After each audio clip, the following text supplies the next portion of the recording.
When the tables you move, come on. I like it. How we feeling, Clemson? What's going on, SO Club? Y'all good over here? Let's go. Let's wake up, SO. All right. It's game day, baby. Game day in the Valley. That's right. We're back here at historic SO Club for the Sapp-Trapp Stillness Is, podcast. That's right. We got some killer guests today. This season definitely has not turned out like we all hoped, but we're still here again. It's game day. How you Beautiful feeling? day, man. How you feeling, guys? Man, I feel good. Game day is always hope, right? That's right. That's right. It's another day to win. Yeah. How we feeling about the actual game? What you feeling? What's your thoughts? Man, both of these teams that we look at the season, Florida State is better than their record. Right. Clemson is better than their record. Most so definitely. Today, any team can lose because if Florida State come out, and I think if they have success early, Clemson will struggle. But I also would say the same thing about Clemson. If they get on the board early and get some stops early in the game, I think you're going to see those guys win it. So it's just one of those games we're going to have to kind of watch and see how both teams start this game. That's right. And who's going to play with the most energy, right? I feel the same way, man. Yeah. I think it's going to be also close. I feel like whoever has the least amount of turnovers, mishaps, blown coverages will win this game. Yeah, so the mistakes, right? Mistake-free football. A mistake. Marginalized mistake-free football. And I think that team will come out on top. And I think that's going to be Clemson today. I hope so. So how's the attitude, man? I know you got a son that plays on it. And so what does that feel like? Yeah, man. We talk about it just about every day. Those guys definitely feel the sense of urgency in that locker room.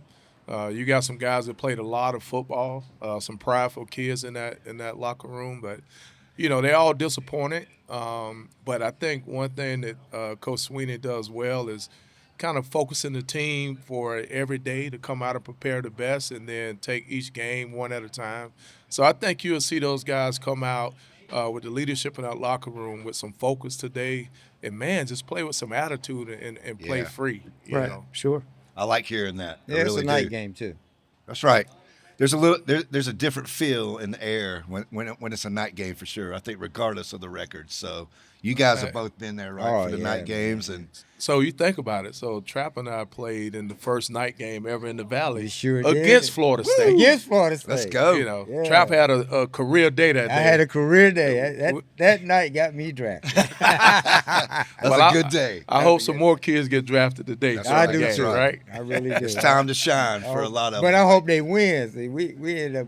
Yeah, we came up a little Yeah, short. we came up short to Charlie Ward in the That wasn't Seminoles. the Pump Rooski, that was it? That wasn't No. No, that was a Okay. different one. That was the That difference. was a year before.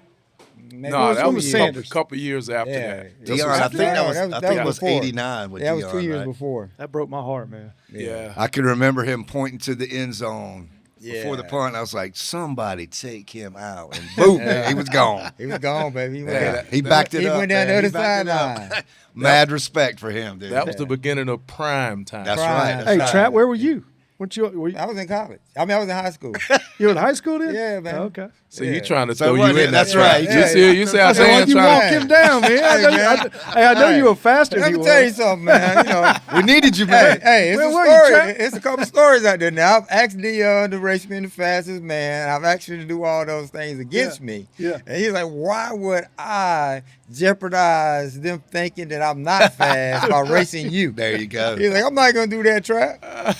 So he's a wise guy too. He's wise. His wisdom beyond his years. He didn't want to get blowed up. So how But many no, years? I was not on campus when he did that. Oh, okay. That's a year before I got to campus. I would have put you on the punt Oh, team, man. man. I would've got Nobody that. go. Yeah.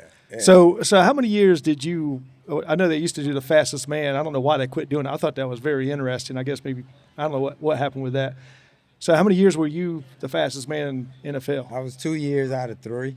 Nice. Man, that's craest. Who was the fastest at 30? I'm curious. Who Right. was That who was Washington Well, Redskin defensive back? No, it was James Jett. Oh, yeah, James Jett. that's right. Yeah, Jett, because yeah. I just got too cocky. Yeah, You didn't want to be greedy though, yeah, right? You didn't want to take it all the Try to time. run backwards. So, Backwards on one foot. Yeah. so you mean to tell me you didn't stretch or anything before that race? No, man. Hey, man, I just got out the bed and went out there. You know what I'm saying? Did you have your slippers on? No, I had some socks on. You know what's funny about that, man? I used to do them Jane Fonda stretches before I ran. Yes. I needed all of that. You know what I'm saying? Yeah. Nah, boy, I used to wake up and go get it.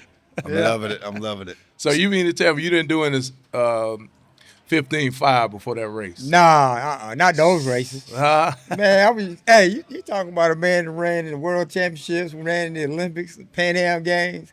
I stretched for those. But man, for an NFL fastest man, That was nothing, I huh? came up out the bed, out the hotel room, Well, out there eating lunch. Hey, well, didn't you race Herschel Walker? Yeah, I raced on some walking and ran backwards. Ram. That's what I'm talking about. Last 5 yards, took I him. ran backwards.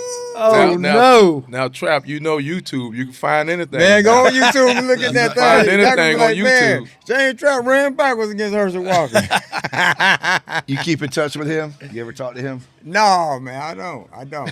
He probably still bitter You about know? that one, isn't he? I mean, he probably should be. I don't think he likes James Trapp. Yeah. Let's send him a card. So Sapp, you mentioned 15.5 just in passing on that, but for people that don't know, I mean, we can turn it over to whoever. Dan, just explain. That's part of the Stillness Is an Illness platform. Yeah. Tell us a little bit about the 15.5. So our motto, our tagline is "When the day moves, you move," and it's all about training your mind, thinking differently how you go through the day. 15.5 is a program we came up with, so you do 15 reps of 5 different exercises every day, but you don't do it all at one time. You're doing it as the day progresses. So when my coffee's making, I'm doing my calf raises, I'm doing squats, showers getting warmed up, I'm doing things between that. And you realize that when you start doing those kind of things, you start activating those muscles every day. And then it's just a little bit every day ends up being a lot. So when you add all that up, if you do 15 reps times 5 times 365 a whole year, that's 27,000 reps that you're going to do. So you're telling me that if you would, Trapp, you're a personal trainer, you do that many times to anything, it's going to tone everything up. Oh, It's yeah. going to make you stronger. It's And gonna I'll tell you, tone- I feel It's going to tone you up. It's going to get your blood flowing, circulation through your body. It's going to help you, Pat's going to drop in on that, but on our mindset, it's going to help you in your mental capacity, and also it's going to help you feel good. So then from a spiritual capacity, it's going to help you feel good. I get my 15.5 in the morning, and I can literally feel my blood flowing. Yeah. And it's something that I think, it's simple. You don't have to go Yeah. to the gym to do That's it. right. You So- can do it, like you said, anywhere, in your office, in your home, Absolutely. right there in Anytime. your bedroom, anywhere. Yep. So 15.5 is just the physical part of it. So it's physical, mental, and spiritually, right? So that's when the day moves, you move. It's all 3 of those things. And Sapp, talk a little bit about the mental side of it. What you do every day to, every day you have obstacles. So you prepare yourself, and how do you approach each day? Yeah, it's important for me being a therapist, and sometimes I see clients at 8 o'clock in the morning, man, and so Nice. I have to be mentally prepared. And what I've learned over the years is I've been doing 15.5.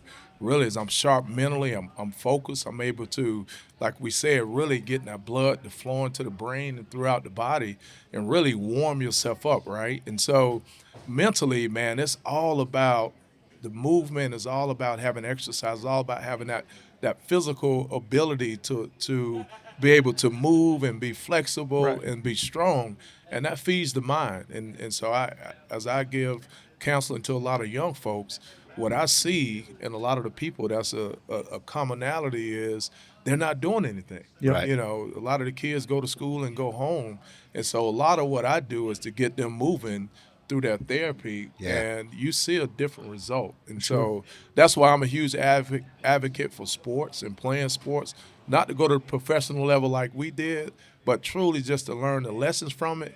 But more importantly, man, is to be physically fit and to have that heart rate goes up, and to be able to train the heart, to be able to deal with the day's stress and the mind. And so it's important to move. It's important not just to get out the bed and start your day, but actually start your day with some physical movement.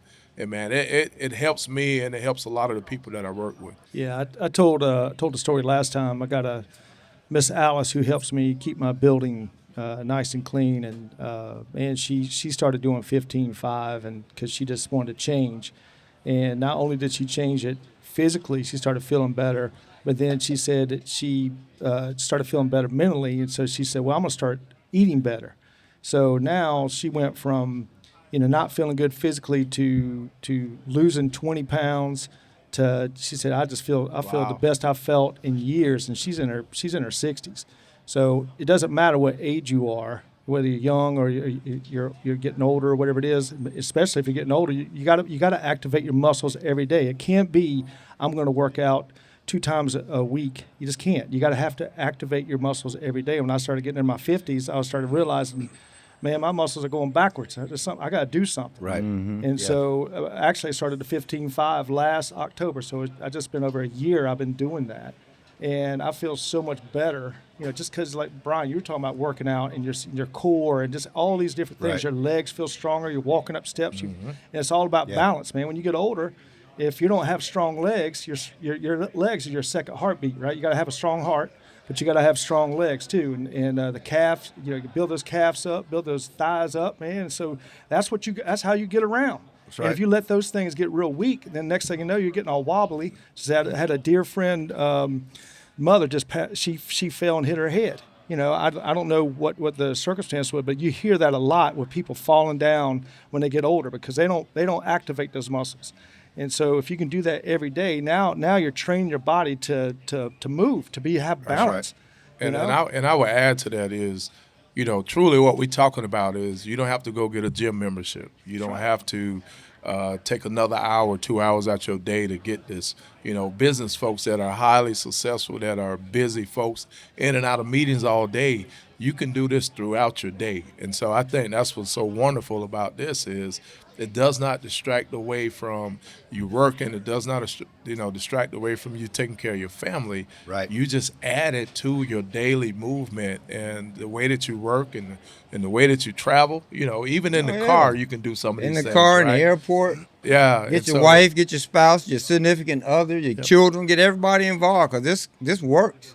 Absolutely works. Yeah, because we found really that a lot of people when they get in their mindset of I don't have time in my busy day to go to the gym and spend an hour. They think it's got to be very time consuming, so they avoid it altogether. Yeah. So we like to push, hey, do it while you're brushing your teeth, while you're doing little tasks, wait for your coffee, take a shower, where can they things find like that. us? Where can they find us? And as we're, we are at paddle247.com. PADL, paddle247.com. Yeah, go check us out, and it has all that information on there. So we're continuing to work with all the nonprofits. Our goal is to prevent chronic disease, not wait till it happens. I had another dear friend just had a stroke. We want to prevent. We want to work with the American Heart Association. We want to work with the diabetes. We want to work with the stroke. We want to work with all the chronic disease nonprofits. We want to help illuminate what they're doing out there. If we can do that and people get more educated about it, then we know that we can help prevent all these chronic diseases, which is going out the roof. The first segment we went through there, our first podcast we had, we talked about that, where chronic diseases it just keeps going up. Obesity keeps going up. So we got to do something. We got to change the way people are moving, where they're grooving, and where they're thinking every day. And, it's through education. They have to be aware that, hey, maybe I'm not living the best lifestyle. I got to change it up. And that's what our Stillness Is Illness platform is about. That's right. All right, we are going to take a quick little break here. We do have some members of one of our preferred partners here with us today, Pratt Injury Lawyers. We got Chris Pratt and Damon Cook. We're going to be talking to these guys here pretty soon. Yeah, we got to see if Damon's going to jump up here, too, and say some words. We just want to thank everybody for being here. And we do have Jot Shots. Make sure everybody's jumping on that. It is to benefit the St. Jude's Children's Research Hospital here. So let's see how we can get that rolling here. So we'll see you guys. We got to pick up the energy. Come on, guys. Let's go. Let's go. This podcast is brought to you by Pratt Injury Lawyers. With offices in Anderson, Greenville, Somerville, and Camden, they're right here in South Carolina when you need serious legal help after an accident. Need help? Visit 864law.com.